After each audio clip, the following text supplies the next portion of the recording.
కాళేశ్వరం ప్రాజెక్టుకు సంబంధించి నిన్న ఈటెల గారు చెప్పిన సాక్ష్యంతో కేసీఆర్ హరీష్ రావు సేఫ్ అయినట్లేనా? ప్రకాష్ రెడ్డి గారు సార్, హరీష్ రావుకు కేసీఆర్ సంబంధించి ఈటల రాజేందర్ చెప్పలేదు సార్. వారికి సంబంధించిన విషయం కాదు. బట్ ఒకటి క్లారిటీ ఇస్తున్నాను సార్. ఈటల రాజేందర్ గారు చెప్పిన పదాన్ని మరి కాంగ్రెస్ నాయకులకు ఎట్లా అర్థమైందో నాకు తెలియదు, కానీ కాళేశ్వరం ప్రాజెక్టు కాదు, ఏ విషయమైనా కూడా కేబినెట్ యొక్క సమిష్టి నిర్ణయం, కాళేశ్వరం కూడా కేబినెట్ సమిష్టి నిర్ణయం తీసుకుంది అన్నారు. సమిష్టి నిర్ణయంలో తుమ్మల నాగేశ్వరరావు గారు ఉన్నారు, కడియం శ్రీహరి గారు ఉన్నారు, జూపల్లి కృష్ణారావు గారు కూడా అప్పుడు ముగ్గురు కేబినెట్ మంత్రులే. వాళ్ళందరూ ఇప్పుడు కాంగ్రెస్ లో ఉన్నారు, ఇప్పుడు కూడా వాళ్ళు మంత్రులే అని చెప్పాడు సార్. మరి సమిష్టి కాబట్టి కేబినెట్ యొక్క సమిష్టి నిర్ణయం అనే పదం ఉపయోగిస్తే ఏదో బీజేపీ సేవ్ చేస్తుందని నిన్న కాంగ్రెస్ నాయకులు మాట్లాడే మాటలు మాత్రం దాని కేబినెట్ అంటే ఏందో మరి వారు అంటే ఒక కేబినెట్ మంత్రిగా ఈ మాట చెప్పకుండా ఇంకో మాట ఎట్లా చెప్తారో నాకు అర్థం కాలేదు సార్. నాకైతే అర్థం కాలేదు. నేను మీకు అర్థమైతే మీరు దయాకర్ గారికి అర్థమైన డీటెయిల్స్ ఇవ్వచ్చు సార్. ఒకటి. రెండో విషయం ఏంటంటే ఆ పదాన్ని అంతవరకే తీసుకోవాలి సార్. రెండో విషయాన్ని చాలా క్లారిటీగా చెప్పిండు. బడ్జెట్ అలొకేషన్ విషయంలో కానీ, దాని రేట్లు పెంచే విషయం కానీ, లేకపోతే దానికి శాంక్షన్స్ ఏం చేయాలనే విషయంలో కానీ, మొబిలైజేషన్ ఫండ్స్ విషయంలో కానీ ఏమీ నాకు సంబంధం లేదు. నేను ఫైనాన్స్ మినిస్టర్ గా వాళ్ళకి అలొకేట్ చేసిన బడ్జెట్ ఎంతైతే అలొకేట్ చేశారో ఆ బడ్జెట్ శాంక్షన్ సంతకాలు పెట్టడం తప్ప, అంటే బడ్జెట్ సంతకం పై సంతకం పెట్టడం తప్ప, ఇచ్చింది చెక్కులు ఇచ్చింది నేను కాదు, చెక్కులు తీసుకునేది నేను కాదు, మొబిలైజ్ చేసింది నేను కాదు, మిగతా. ఓకే, అయితే దీని సమాధానం చెప్పండి. ఏది కాళేశ్వరం ప్రాజెక్టు బ్యారేజీల నిర్ణయాలపై తుమ్మిడిహెట్టి బదులు మేడిగడ్డకు బ్యారేజీ ప్రాంత మార్పుపై నిర్ణయం నాటి సీఎందే. సాంకేతిక కమిటీ సిఫారసులను మంత్రివర్గం ఆమోదించింది. అంటే technical committee, cabinet sub committee ఇవన్నీ తీసుకున్న తర్వాతే కదా. మరి ఇంతకాలం అసలు కేసీఆర్ ఒక్కడే ఈ మొత్తం చేసేసినట్లుగా మీరు కానీ కాంగ్రెస్ కానీ ప్రచారం చేశారు కదా. ఇప్పుడు అవి డిఫెన్స్లో పడినట్లు అవట్లా ఆయన సేఫ్ కాదు ఈటెల సాక్ష్యంతో ఆయన సేఫ్ అయినట్లా కాదు ఆయన కానీ హరీష్ రావు కానీ. సార్ కాళేశ్వరం ప్రాజెక్టు కట్టాలనే నిర్ణయం కేబినెట్ అందుకోసం అంటే తుమ్మల నాగేశ్వరరావు, జూపల్లి కృష్ణారావు గారు, కడియం శ్రీహరి గారు కూడా నా కేబినెట్ లో ఉన్నారన్న విషయం, వారి సమిష్టి నిర్ణయంలో ఇప్పుడున్న సమిష్టి నిర్ణయం కూడా ఉన్నదనే విషయం అర్థం చేసుకోవాలని చెప్పడానికి ఉపయోగించిన పదం సార్ అది.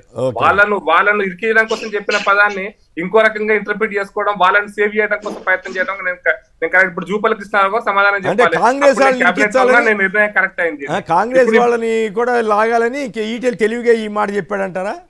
న్యాచురల్ గా మరి కాంగ్రెస్ బాధ్యత తప్పించుకుంటారా? మరి కాంగ్రెస్ వాళ్ళు బాధ్యలే, ఖచ్చితంగా కేబినెట్ అంతా బాధ్యత వహించాలి కదా, కేసీఆర్ ఒక్కడే కాదు కదా. ఇప్పుడు Jupally Krishnarao safe, Tummala Nageswararao safe, Kadiyam Srihari safe, Rajender ఒక్కడే ఇప్పుడు దొరికినాడు, లేకపోతే ఇంకోటి దొరికినాడు ఇప్పుడు పదాలు ఉపయోగించడానికి. నిన్న కాంగ్రెస్ వాళ్ళు మాట్లాడినటువంటి మాటలు అర్థమే అది సార్. మీరు వాళ్ళని తప్పించుకోలేరు అనేటువంటి విషయాన్ని గుర్తు చేశాడు ఈటల రాజేందర్. ఓకే, ఒక్క నిమిషం. మరి మన దయాకర్ గారు ఏంటి ఈటల గారి వ్యాఖ్యలతో సేఫ్ అయినట్లేనా?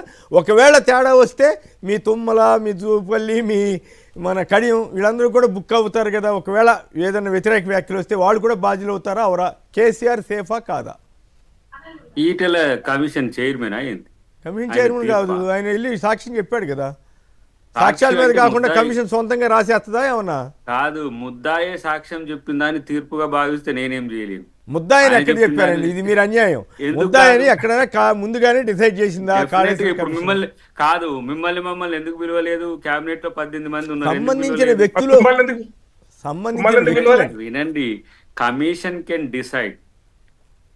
ఈటెల రాజేందర్ డిసైడ్ చేస్తేనో లేకపోతే ఇంకెళ్ళే మళ్ళీ డిసైడ్ చేస్తున్నా అయ్యేది కాదు. ఆయన రాజకీయ కోణాన్ని ఆవిష్కరించుకుంటూ బీజేపీకి పోయినాక ఆయన బీజేపీని సేవ్ చేసుకునే పనిలో ఉన్నాడు. బీజేపీకి మరక ఉన్నది కదా ఇప్పుడు దీంట్లో. బీజేపీ ఇంతకుముందు మాదిరిగా కాళేశ్వరం విషయంలో మాట్లాడలేదు కదా. కాబట్టి ప్రతిసారి వాళ్ళు చేసిన తప్పును సమర్థించుకోవడం, చేసే కామెంట్ మీద చర్చ అనేది మనకు అనవసరం నా దృష్టిలో. కానీ ఒక మాట మాత్రం ఇక్కడ స్పష్టమవుతుంది ఏంటంటే, కూలిపోతుంది, కుంగిపోతుంది అయితే ఏంటి, కామ్గా కూర్చోండి, రిపేర్ చేసుకోండి. ఇది బీఆర్ఎస్ మాట్లాడుతున్నది. ఇప్పుడు ఈటెల రాజేందర్ గారు కూడా దాని స్పష్టం ఏంటంటే కాపాడుతున్నారంటే ఇప్పుడు తప్పు ఎవరు చేసినా కూడా తప్పే కదా. అంటే అప్పుడు మరి మీ తుమ్మల వీళ్ళు కూడా బుక్ అవుతారు కదా. మీరు ఏమన్నారు? నిందితులు అయితే వాళ్ళు కూడా నిందితులు అవుతారు కదా. ఇప్పుడు ఫర్ ఎగ్జాంపుల్ ఏంది, టీడీపీలో ఉండి తప్పు చేసో, కాంగ్రెస్ లో ఉండి తప్పు చేసో, ఇంకా బీఆర్ఎస్ లో ఉండి తప్పు చేస్తే బీజేపీలోకి పోయినట్టు కాదు కదా సార్. బీజేపీలోకి పోగానే వాళ్ళు నిర్మా వాషింగ్ పౌడర్ అయినట్టు కాదు కదా. తప్పు ఎవరు చేసినా తప్పే, తప్పును సమర్థించడం కూడా తప్పే. అంటే ఇప్పుడు ముగ్గురు కూడా కమిషన్ పిలవాలి కదా. అప్పుడు అది రేపటి కమిషన్ డిసైడ్ చేస్తుంది ఒకటి. ఈయన ఫినాన్స్ శాఖ మంత్రిగా ఉన్నప్పుడు వచ్చిన వాటికి సంబంధించి వివరాలు ఎప్పుడైనా కూడా ఫినాన్స్కి ఒక స్పెషల్ ఎంటిటీ కూడా ఉంటుంది. ఏంటంటే ఏ బిల్లు రిలీజ్ చేసినప్పుడు కూడా దాని యొక్క ఇంటెన్షన్స్ని అర్థం చేసుకునే అవకాశం ఉంటుంది కాబట్టి వారికి ఇచ్చిండ్రు. లేకపోతే మొత్తం క్యాబినెట్కే నోటీసులు ఇస్తుండే ఆయన.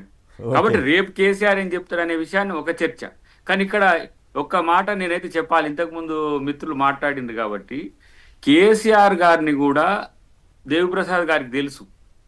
ఆయన ఏ విధంగా చేసినా కూడా మేము ఉద్యమ కాలంలో ఆయనను సరిదిద్దడానికి ఆయన సపోర్ట్ చేసుకుంటూనే ఉన్నాం. కానీ ఇట్లనే రేవంత్ రెడ్డి గారు మాకు నాయకుడు కావాలని చెప్పి కేసీఆర్ గారిని వ్యతిరేకించినాం మేము. కాబట్టి అద్దంకి దయాకర్ ఏంది వ్యక్తిగతంగా టార్గెట్ చేస్తున్న నా మిత్రుడు అన్నదానికి చెప్తున్నాం. మేము ఏదో ఎస్సీ అనో ఎస్టీ అనో బీసీ అనో తెలంగాణ కాజు కొరకు కొట్లాడినాం, ఇప్పుడు కాంగ్రెస్ కొరకు కొట్లాడుతున్నాం. రేపు ఇంకా ఎంతకైనా పోతాం. కానీ ఇలా కాళేశ్వరం విషయంలో మేమే కదా మాట్లాడింది. ఆ రోజు టిఆర్ఎస్ వాళ్ళు కూడా ఎక్కడ మీరు ఫెయిల్ అవుతారు. ఫైనల్ గా చెప్పండి, కేసీఆర్ సేఫా కాదా ఈటెల వ్యాఖ్యల తర్వాత? కేసీఆర్ సేఫా కాదనేది కమిషన్ చెప్తారు, కానీ నాకు తెలిసిన ఆ వ్యక్తి మన భాష్యం అండి, మనం అనేక విషయాల మీద నాకు తెలిసి అయితే నాట్ సేఫ్. ఎందుకంటే ఆయన బుర్ర ఏమన్నారు మెదడు రక్తం పెట్టి చేసిన అని చెప్పి ఇప్పుడు కలెక్టివ్ గా క్యాబినెట్ మీదకి డైవర్ట్ చేస్తే, క్యాబినెట్ డెసిషన్ కు ముందంటే దాన్ని ఎవరు ప్రిపేర్ చేసిన డిజైనర్. ఇప్పుడు ఒక ప్రాజెక్ట్ ఉంటే డిపిఆర్ కంటే ముందు ప్రాజెక్ట్ డిజైన్ ఉంటుంది. ప్రాజెక్ట్ డిజైన్ ఒక ఇంజనీర్తో చేస్తాం. ఎవరా ఇంజనీర్ అన్న చెప్తే అయిపోతుంది. కేసీఆర్ ఇంజనీర్ ఎవరు తయారు చేస్తారు. ఇట్లా కాకుండా ఇప్పుడు అది రాజశేఖర రెడ్డి గారు, దివంగత రాజశేఖర రెడ్డి గారి ప్రణాళిక సార్. అది కాదు, వినండి. కాదు 10 seconds లో చెప్తా వినండి. తుమ్మిడిహెట్టి నుంచి చేవెళ్ల వరకు చేసిన ప్రతిపాదిత ప్రాజెక్ట్ ఎల్లంపల్లి కూడా కంప్లీట్ అయింది. దాంట్లో ఆయన కిందికి రీడిజైన్ చేసింది కేసీఆర్ కాకుండా ఒక ఇంజనీరా? అది తెలియదు. అది పాత ప్రాజెక్ట్ కదా. పాత ప్రాజెక్ట్ అంబేద్కర్ సుజల సేవంతి ప్రాజెక్ట్. అది వెళ్తున్నారు, ఓవరాల్ పాలసీ మ్యాటర్ కి వెళ్తున్నారు. ఇక్కడ ఇష్యూ పాలసీ మ్యాటర్ కాదు, కాళేశ్వరం దాంటే మొడాలిటీస్ లో దేవిప్రసాద్ గారు చెప్పండి. దేవిప్రసాద్ గారు చెప్పండి, సేఫ్ కాదని అంటారు దయాకర్ గారు, కేసీఆర్ సేఫ్ కాదంటున్నారు, మీరేమంటారు? ఇప్పుడు దేవిప్రసాద్ గారు సేఫ్ కాదు, దయాకర్ ఏమన్నా కమిషనా? ఇప్పుడు ఆయన కమిషన్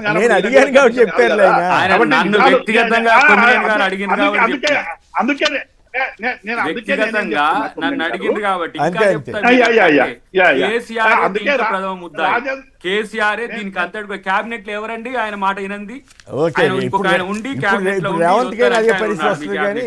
రేవంత్ రెడ్డి గారు కూడా అంతే కదా. అంతే కదా. రేవంత్ రెడ్డి ఎందుకుంటది. ఇప్పుడు మీరు అంటున్నారు కదా మా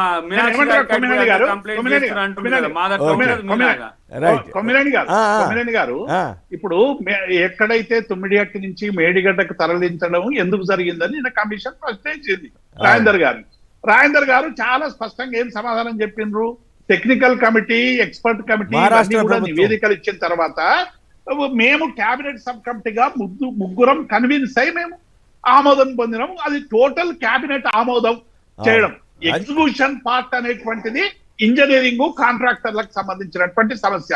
ఏమైనా నాణ్యత లోపాలున్నా, లేకుంటే డిజైన్ ప్రకారం ఎగ్జిక్యూషన్ జరగకున్నా, డిజైన్స్ కు ఏమైనా వయలేషన్ చేసినా డెఫినెట్ గా అటువంటి వాళ్ళని గుర్తిస్తారు, వాళ్ళ మీద శిక్షలు ఉండాల్సినటువంటి అవసరం ఉంది. కానీ విధానపరమైనటువంటి నిర్ణయమే తప్పనేటువంటి ఏ దాని మీద అయితే ఇవాళ పించి చేస్తున్నారో అది కరెక్ట్ కాదు కొమ్మినేని గారు. ఎందుకంటే తెలంగాణ ప్రాంతానికి నీళ్లు కావాలి, తొందరగా మహారాష్ట్రతో ఒప్పందం చేసుకొని దీన్ని తెలంగాణ ప్రజలకు అందించాలనేటువంటి లక్ష్యంతో కేసీఆర్ గారు తీసుకున్నటువంటి ఒక నిర్ణయం వల్ల ఇలా కాళేశ్వరం ప్రాజెక్టు నిర్మాణం జరిగిందనేటువంటి మాట వాస్తవం. అయితే ఇది సమిష్టి నిర్ణయం అనేటువంటి విషయంలో నిన్న ఈటెల రాజేందర్ గారు చెప్పారు, కేసీఆర్ గారు పోతారు, హరీష్ రావు గారు ఈ సమాజానికి సమీపమైనటువంటి మేము కొమ్మినేని గారు ఈ రోజు కూడా మా తెలంగాణ భవన్ లో హరీష్ రావు గారు ప్రజెంటేషన్ ఇస్తున్నాడు కానీ మిగతా వాళ్ళకి అందరికి కానీ అన్ని అనుమానాలను తీర్చేస్తాం కొమ్మినేని గారు. ఓకే, సంతోషం. మరి వాళ్ళు హరీష్ రావు గారు ఏదో చెప్తారంటున్నారు, బాగానే ఉంటుంది. ఓవరాల్గా అయితే మా అందరికీ బయటికి కనపడే అభిప్రాయం అయితే ఈటెల గారి సాక్ష్యం తర్వాత కేసీఆర్ గారికి పెద్ద ఇబ్బంది ఉండకపోవచ్చు అనేటువంటి అభిప్రాయం అయితే వ్యక్తమవుతోంది.